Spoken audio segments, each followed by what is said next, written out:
What's up, RC enthusiasts? Finally got myself another 10 scale, and if you guys have been watching me for a while, you guys know that I've been trying to get a new 10 scale for a while, and I am kind of addicted to the smaller scale stuff, small little trails close by. When you get into 10 scale and a little bigger, you need to go out there and find more trails for these kind of things. But 10 scale is pretty much the sweet spot for everyone. This is the scale most people like to play with, and if you guys already haven't guessed what new 10 scale this is, I'm pretty sure the title gave it away already, but yep, this is an Ascent Fusion by Redcat right here. It just has a Proline 4Runner body on it. This is an old body that I've had for a while. And if you guys are looking at that naked car sitting back there, this is the body that used to sit on that. But now, I turned it into a straight crawler. This is just a regular style crawler. Yes, I know the Redcat Ascent Fusion is more of a low CG comp style kind of rig for the price, brushless and everything.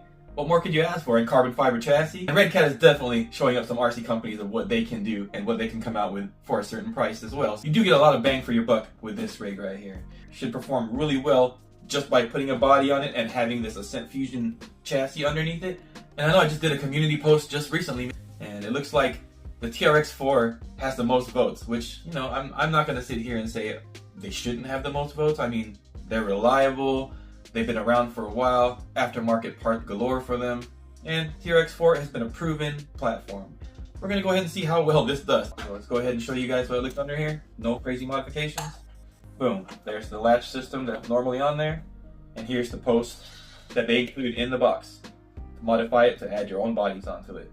So this rig right here was my choice, and the reason, like I said, I had that post is because those were the 4 trucks I was choosing from for my next 10 scale rig, and this is what I ended up with. The FMS FCX10 was definitely a close second. The only reason I didn't go for it is because the complications. I was kind of worried if it was going to be my daily driver 10 scale, that all the complications it had might not be that reliable in the long run. It's not going to be as simple as something like this that just has a motor attached straight to the gear with a slipper, goes down to the divorce transfer case, and then goes down through your drive shafts to your axles. And it's just such a simple setup. And I know some people out there complaining that Redcat screwed up the geometry of this thing. They're doing people a disservice by the way they built this, but you can't argue with the way something crawls. If it just works, it works. Yeah, some people are gonna hate on it. I run my stuff as stock as possible and just replace stuff to upgrade or replace when needed. Obviously, you're not gonna upgrade stuff that is just a wear item. You're just gonna want to replace that because that's just a wear item. But if it's something that consistently breaks and there's an upgrade part for it that makes it better, then upgrade to that. But other than that, stock parts for me all the way. And hopefully this thing right here lasts me a long time because it's gonna be my main trail rig. Here's the stock Redcat tire right here just for comparison. And these tires are way softer and way stickier feeling than these. But anyway, now that I showed you what I did to this Redcat Ascent Fusion, let's go ahead and put it back in its stock trim real quick just to show you that it can go back to stock real quick. Have you guys ever seen a controller so protected like that? Jeez, I've never seen anything packaged so protected. Ooh, look at that beaut. And here we have the Ascent. Let's get that film off of there, that protection film. Ooh, looks nice. Look at that, guys.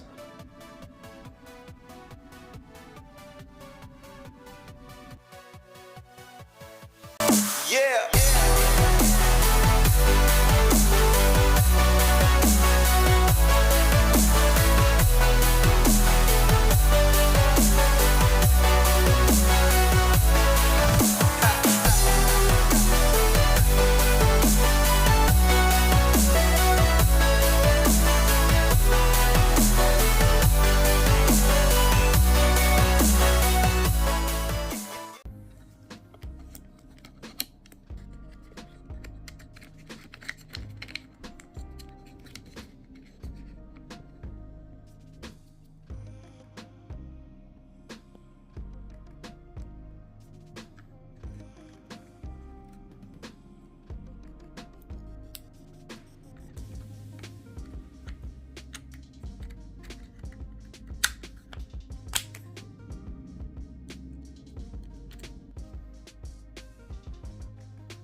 Is the little 1.3 I think it is or something screw they want you to make sure it's tight, and if it's already tight when you try to back it off and it's too tight, leave it alone because there's already Loctite on it. But if it backs off really easily and you can unscrew it really easily, take it off, put a dab of blue Loctite on there, screw it back on. Full metal in here. with ball bearings, so that's all good. I'm not sure why Redcat didn't install this from the factory. They just want to show that red anodized stuff, but I think this looked way cooler than a wheel nut. And as you can tell, the battery fits nicely up front right here. This is a 1600 milliamp hour Hoovo. I'm going to go ahead and put a link in the description for these batteries, because I like these batteries a lot. They're very powerful and they're really good balance. They balance really well. Look at that sweet 1800 kV FOC technology crawler motor right there, 2-in-1. That's my first 2-in-1 brushless. I've always had a bunch of brush 2-in-1s, but I'm kind of worried about it. Now you're hoping this whole unit right here will last a long time, and the ESC in there doesn't give out, or the motor doesn't give out, because if one gives out, you're replacing both because it's a 2-in-1. The shocks up front have an internal spring to kind of help give it that droop a little bit so it doesn't fully extend, and the ones in the rear don't have them installed in there, but they do include them in the bag, and that's why you have so much more travel in the rear, which I think is good for stability. And a lot of people don't realize, when you have those rigs that just flex like crazy, where you can see the rear end pretty much 90 degrees from it, some of those rigs don't perform as well as stock rigs. You'd be surprised. It comes with some real beadlock wheels, so you could actually move these tires onto some wheels you like, because these tires are pretty good. Other electronics it has right here, the Hexfly torque spec servo included. This is their in-brand, I guess, or house brand servos, and it works pretty good. Here's the receiver.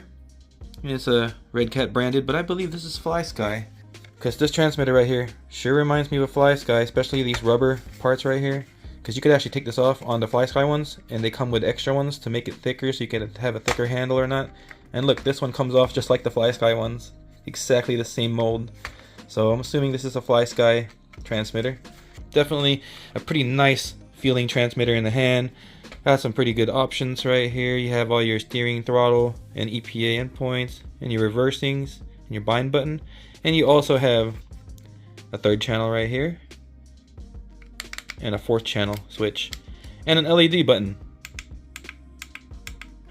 I want to show you guys right here too, if you use the throttle trim, you could use this as like a cruise control. There you go. Spinning the gears.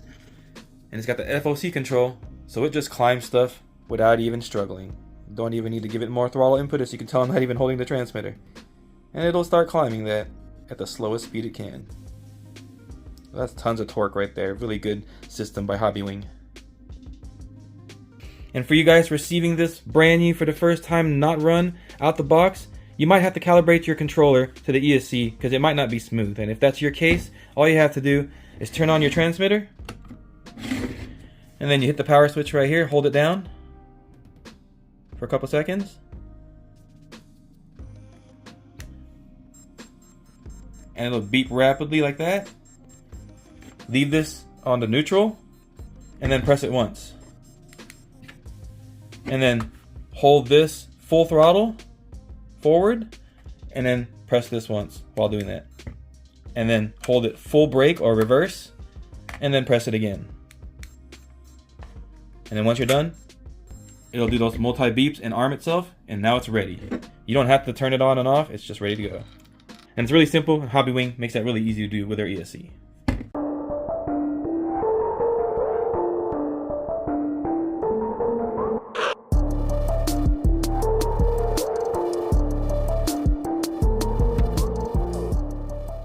I want to show you guys some of the hiking I do right here to get to the top. There's going to be some pretty nice little technical spots for this guy up there. As you can tell, this rig is super slow at crawling and super smooth. We can hang out here all day and watch this thing crawl this section for an hour. I purposely put these tires on here too. These are not the stock tires. The stock tires definitely are better than these. I don't have a link to these tires, and I don't recommend these tires. I've used them before on other trail rigs, so it's a good way for me to compare how this chassis performs with this body on it, because the other truck I had this same tires on it.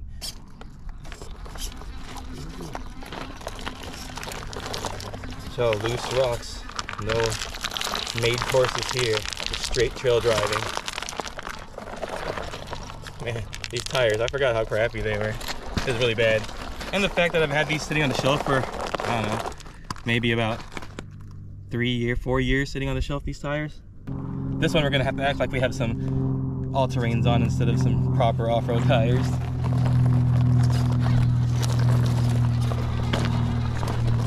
Maybe when they wear in a little bit, they'll get a little better.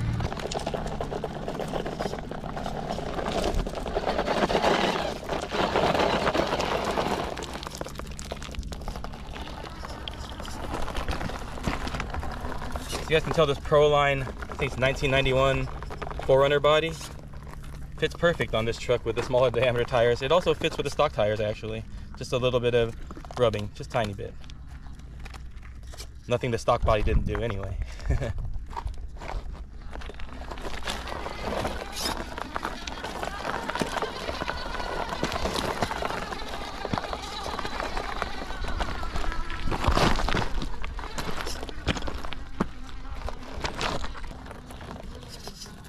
That's where the portal axles help you right there. See that giant rock I just went over?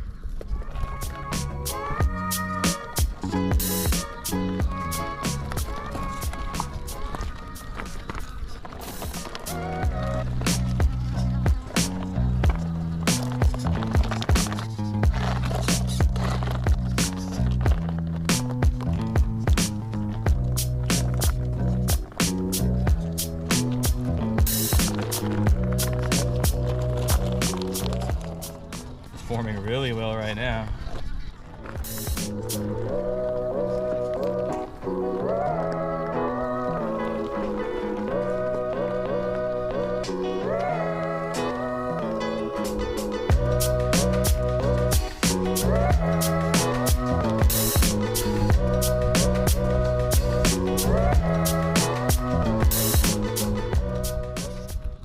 Handle that. Giving me all that stability and slow speed control.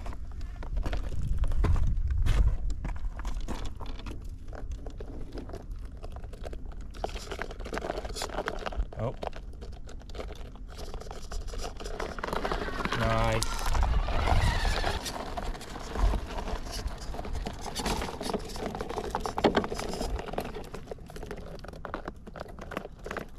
Use that FOC control to hopefully just control me over this. There you go. I think I got it. Oh, come on.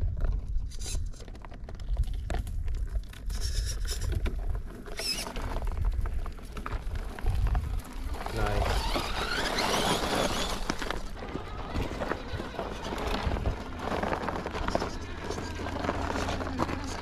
Tires seem to have scrubbed in a little bit. Performing a little better. Still as bad as I remember.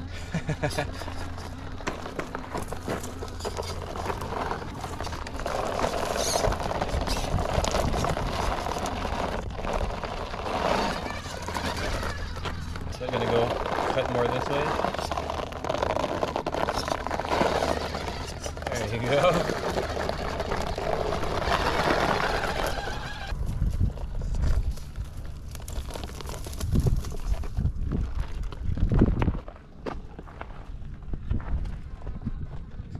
It's actually pretty quiet. I thought it was going to be a lot louder than this. When I watch people's videos, it seems louder, and it's the same with mine. When you're watching mine, it's probably going to seem louder because my GoPro is literally right down there with the truck, so you could hear it more than me. That's why I have to turn the volume up sometimes so you can hear me. Look at all that. It's trail for days.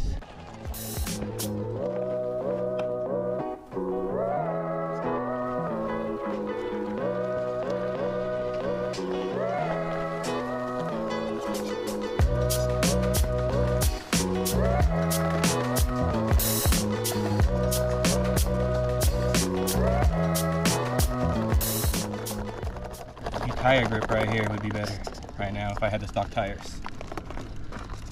But I'm still enjoying it because this is the way I like to crawl. I don't want it to be so simple that I'm just going up everything, you know. I want there to be a little bit of skill involved and a little bit of tire slip to make it look very scale. Even though I'm not a scale guy, I like the off-road part of it to be scale, you know, the actual four-wheel drive part of it. The trucks don't have to look scale. I don't have to have drivers in there and stuff like that, but a nice scale body is nice though. You know, at least something licensed, like this full run knob. Well, there you guys go at the top of the mountain with the Redcat Ascent Fusion. This thing is a beast, man. I like it. Trail duties, it's definitely good. These tires, not good, but the truck itself, I can tell if I put better tires on here, I'm gonna get a lot of performance out of this guy, and I'm gonna really enjoy this the way it is. So you're gonna trail this thing out, or like I said in my little thumbnail, downgrade your Fusion. This is the way you're gonna do it right here. It's definitely good for it. Well, there you go, guys. Thanks for watching as usual, and as always, stay safe out there, go have fun, and run that RC.